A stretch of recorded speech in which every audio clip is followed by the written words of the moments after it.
lovely author on the line with me today. His name is Michael Padraig Acton. Now, Michael is the author of a series of books all about learning how to recognise different things in our lives. He's going to tell me more about that. And he's written one which is called Learning How to Leave, and it's basically a practical guide to stepping away from toxic relationships. Michael, thank you so much for joining us here on RadioBath this afternoon. It's just definitely nice to be here. And I understand that you're joining us from the UK, but you are based in the US as well. Help me understand that one. I pulled the long straw, which is good. Absolutely. You get to spend some time over there and some time over in Blighty, I understand. Yeah, I work hard for it. Good for you. Good for you. Nicely said. I know. Michael, I've been fascinated. As an author myself, I understand the process and I understand how much time, effort and commitment it takes to create something. Now, my work is very different than yours. It's far more whimsical. Yours is much more evidence and science-based. But give me an understanding. What motivated you to write this particular book? Glad you asked. I've been practicing clinically in psychology and counselling for 30 years. And I thought, shall I go back to teaching? I was before doing all of this. Found my life's calling. And I thought, shall I go back to teaching? I thought, because I wanted to get all of this stuff I've learned from people coming to me over 30 years.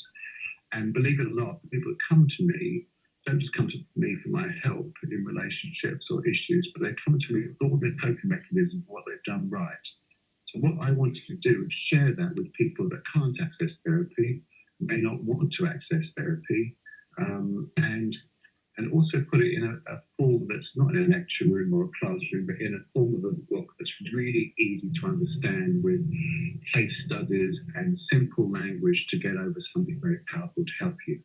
And I think I have to applaud you for that. In all seriousness, Michael, I've read the book and I have found that being able to access certain areas of it. I mean, I'm a page turner, that which I know is to many people an absolute sin, but it helps me go back to certain areas.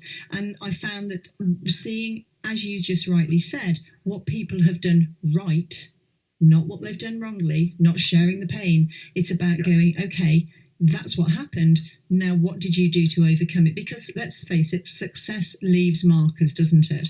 And so in whatever area of life we are, if you can find somebody who has successfully left an abusive relationship or a toxic relationship, you can find ways from them. And I admire your ability to find those and share those. And obviously reading the case studies, I found them just really enlightening. Terrifying, because there was an awful lot that struck me and I went, oh yes, and oh yes, because I don't think there's anybody out there, is there, who hasn't had some form of toxic relationship.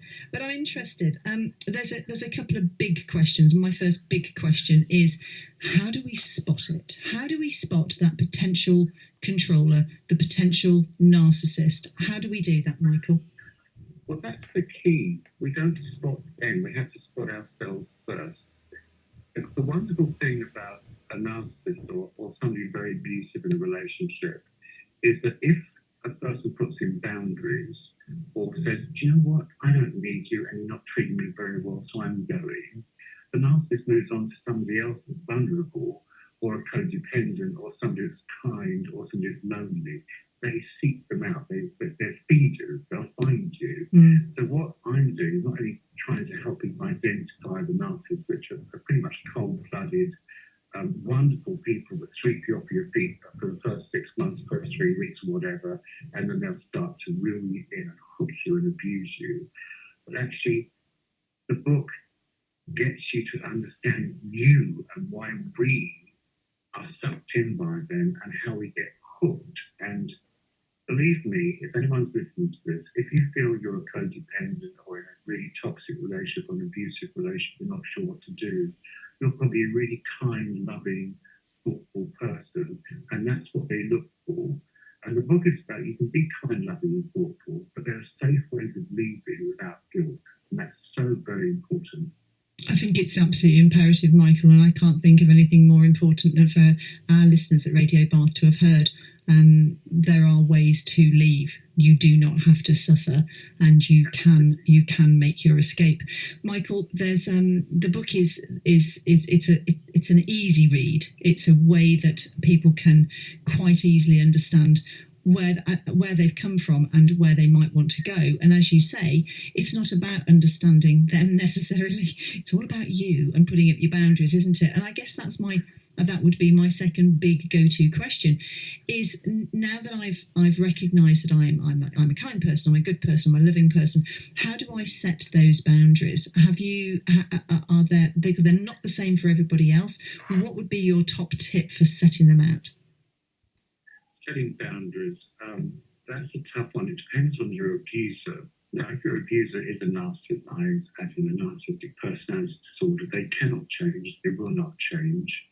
You do need to find a safe way to leave. And the big thing is putting the boundary is to have to do it safely with them. Whatever you do, they'll twist it on you.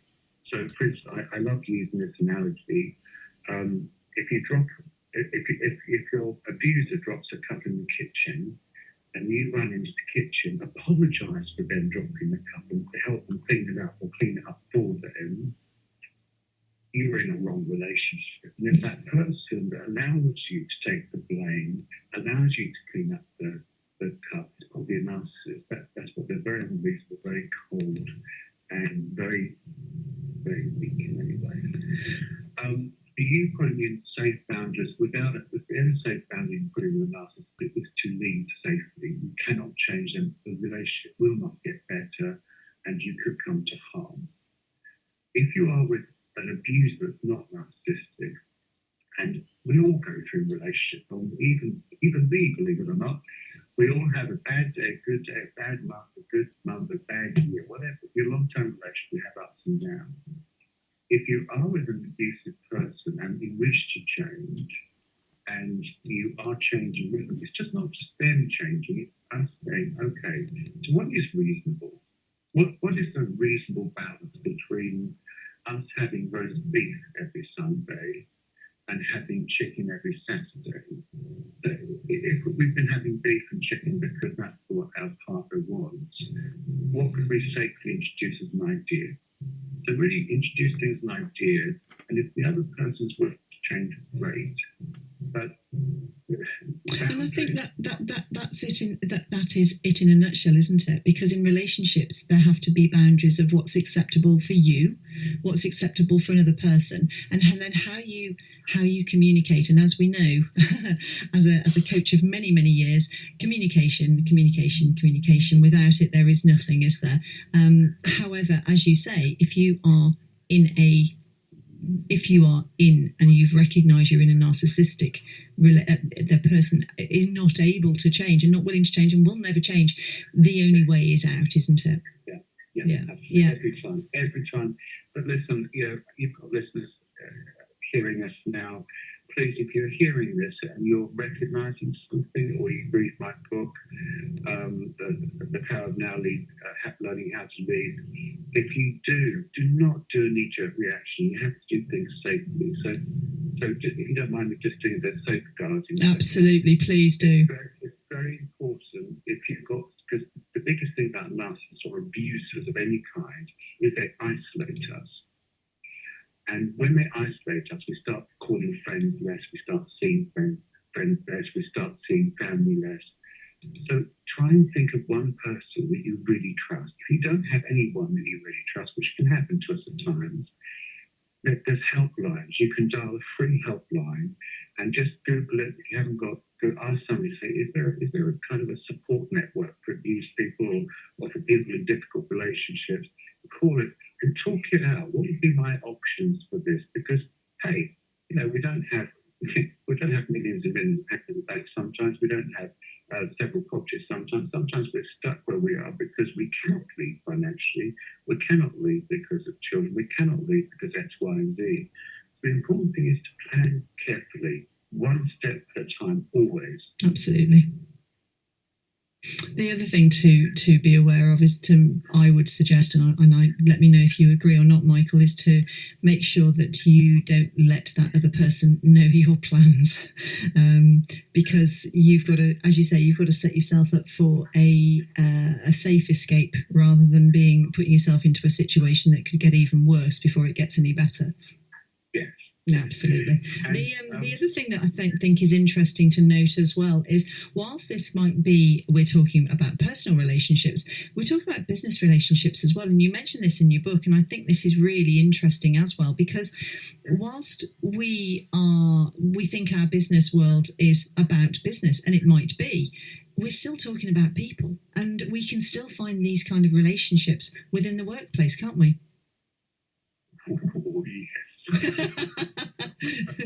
Oh, sage words.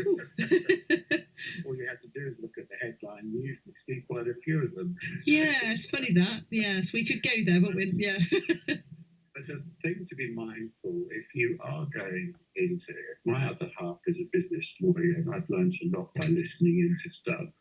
And if you are going to go into business, or you are in business with somebody, remember, business is about money only. Unless you're in a charity, non-profit, or whatever, the bottom line of business is about money. And if you have a narcissist or an abuser in business, you'll end up finding yourself doing the majority of the work, then changing the goalposts many times, and you're never really getting praise for it. But you will be demeaned and you will be criticized. If that's happening to you, and you're working for somebody in the workplace, or you need to really carefully think about getting your CV out there for sure, but carefully think about, how can I do this differently? Because it might be that you can move within the company or whatever. If not, get your CV out. If you're in a business partnership, you need to really look at who's contributing what and for what. Am I being used here? Does it feel unfair? And if it feels unfair, you can go to a business lawyer, and if you're not a big company, a small company, go to the Citizen Advice Bureau. They know more about the law than most business lawyers do. Go to the CAB and just say, look, this is happening in the company. I'm not too sure what's happening with the accounts. Whenever I ask about this, I'm told I'm being overcautious. Whenever I say that, I'm being criticised. So I don't really know where I am.